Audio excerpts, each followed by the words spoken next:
pagi pemirsa, kembali lagi bersama saya Revalina di Civic News yang akan menemani Anda selama beberapa menit ke depan. Sulawesi Utara memiliki posisi yang sangat strategis di kawasan Pasifik yang kaya akan sumber daya alam. Kepasifikan sendiri yaitu mencakup aspek geostrategis dan sosial budaya di wilayah Pasifik. Tentunya sangat penting untuk memanfaatkan potensi ini secara optimal. Wilayah ini menyimpan berbagai sumber daya unggulan mulai dari hasil pertanian seperti cengkeh dan pala. Ada juga kekayaan laut berupa tuna dan cakalang, hingga potensi tambang emas dan energi panas bumi. Tentu semua kekayaan ini menjadi modal utama pembangunan dan pengembangan pariwisata di Sulawesi Utara. Teknologi sistem informasi geografis memiliki peran krusial dalam pengelolaan sumber daya tersebut. Peran generasi muda juga sangat penting. Mereka merupakan agen perubahan yang menggabungkan pengetahuan dan teknologi untuk menjaga dan memanfaatkan sumber daya alam secara bijak demi masa depan yang lebih baik dan lestari. Dengan sinergi antara pemahaman kepasifikan teknologi dan semangat generasi muda, Sulawesi Utara siap melangkah maju dalam menjaga kekayaan alam dan posisi strategisnya di kawasan Pasifik. Untuk melihat lebih jauh tentang pembahasan ini, kita akan menghubungkan langsung ke lapangan bersama reporter kami. Yang pertama ada dari Kota Manado, Saudara Januar. Bagaimana perkembangan di sana? Selamat pagi pemirsa, kawasan Manado Depok, salah satu destinasi wisata unggulan yang ada di Kota Manado yang sedang mengalami pengembangan yang besar-besaran. Proyek ini tidak hanya menjadi sebuah destinasi untuk meningkatkan kelestarian sumber daya alam serta pesisir pantai. Lantas seperti apa bentuk pengembangan, apa tujuan pemerintah dalam proyek ini? Simak penjelasan kami berikut ini. Manado Beach Walk merupakan kawasan yang dirancang untuk menjadi ruang publik, ramah lingkungan sekaligus destinasi wisata yang berkelanjutan. Pengembangan ini meliputi pembenahan garis pantai, penanaman vegetasi pesisir, serta pembangunan fasilitas yang memanfaatkan energi terbarukan. Selain sebagai tempat rekreasi, kawasan ini dirancang untuk meningkatkan kesadaran masyarakat akan pentingnya menjaga sumber daya alam, serta pemerintah juga menargetkan peningkatan ekonomi kreatif dengan melibatkan UMKM lokal dalam pengelolaan kawasan. Dari Malalayan Beach Walk, Kota Manado, saya Januar kembali ke studio. Baik, terima kasih. Jadi pengembangan Malalayan Beach Walk bukan hanya soal mempercantik kawasan, tapi juga menjadi langkah strategis dalam mendukung pariwisata berkelanjutan dan pelestarian lingkungan.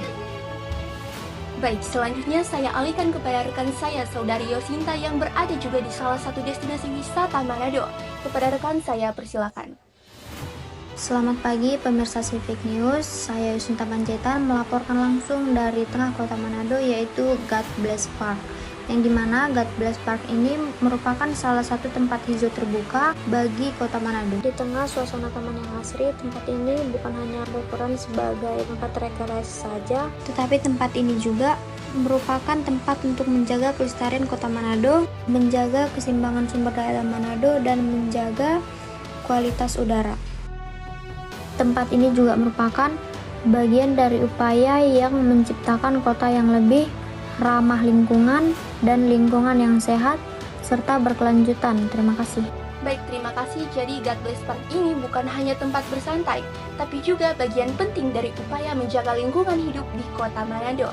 Baik, selanjutnya saya alihkan kepada rekan saya, Saudari Virginia yang berada di salah satu tempat bersejarah di Minahasa Utara. Kepada rekan saya, persilakan.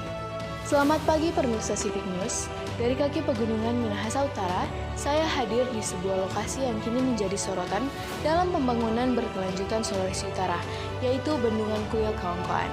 Tak hanya berfungsi sebagai pengendali banjir dan penyedia air baku, bendungan ini menjadi simbol bagaimana potensi alam dan kekayaan geostrategis Sulawesi Utara dapat dimanfaatkan secara optimal. Dengan semangat kepasifikan, bendungan ini bukan hanya sekedar infrastruktur, tapi tentang masa depan yang lebih lestari. Air yang ditampung di sini adalah sumber kehidupan. Dari energi, pertanian, hingga ekowisata, semua tumbuh bersama alam. Letaknya di jalur strategis Pasifik, menjalankan bendungan ini bagian penting dari poros pembangunan wilayah timur Indonesia. Tak jauh dari bendungan, terdapat wisata legenda 9 Bidadari, tempat yang dikenal dalam cerita rakyat sebagai lokasi turunnya para bidadari dari kayangan.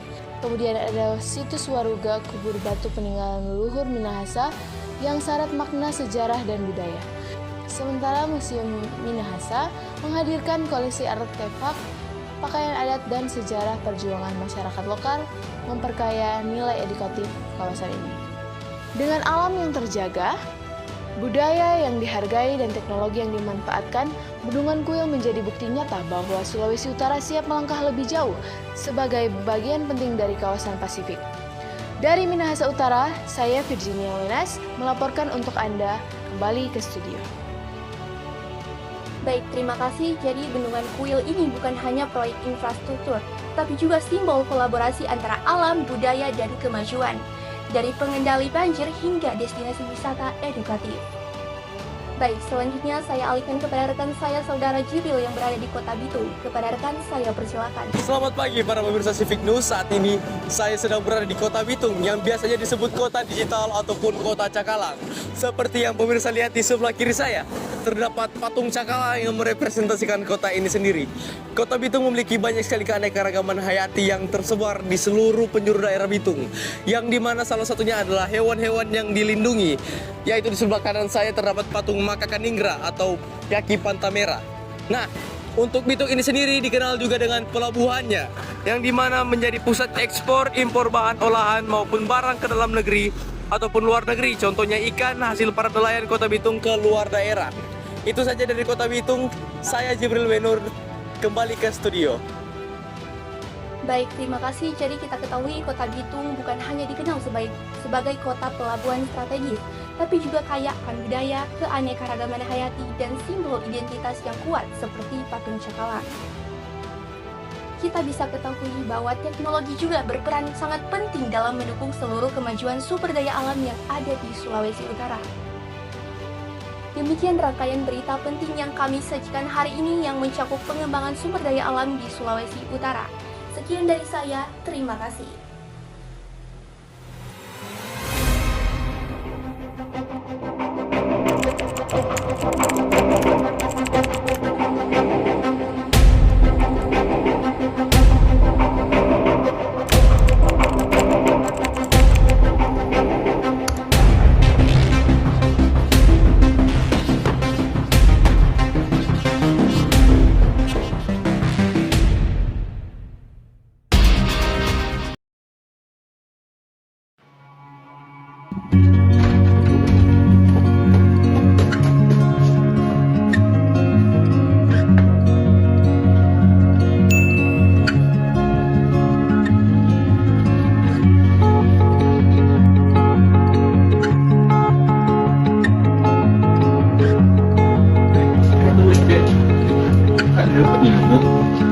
Ada pondok tumbang di Jalan Pertiwiata.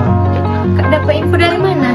Nah, Kak dia dapat info dari Sult Explore. Ini aplikasi yang Kak Dewi sendiri. Ini aplikasi Pak sebenarnya untuk mengoptimalkan SDA yang ada di Sult ini. Cuman ada fitur yang dimana kalau orang ada musibah di jalan, orang bisa langsung tahu kalau ada orang yang lapor. Oh, keren Jo. Mari kita cari jalan lain. Nanti mau putar, Joy.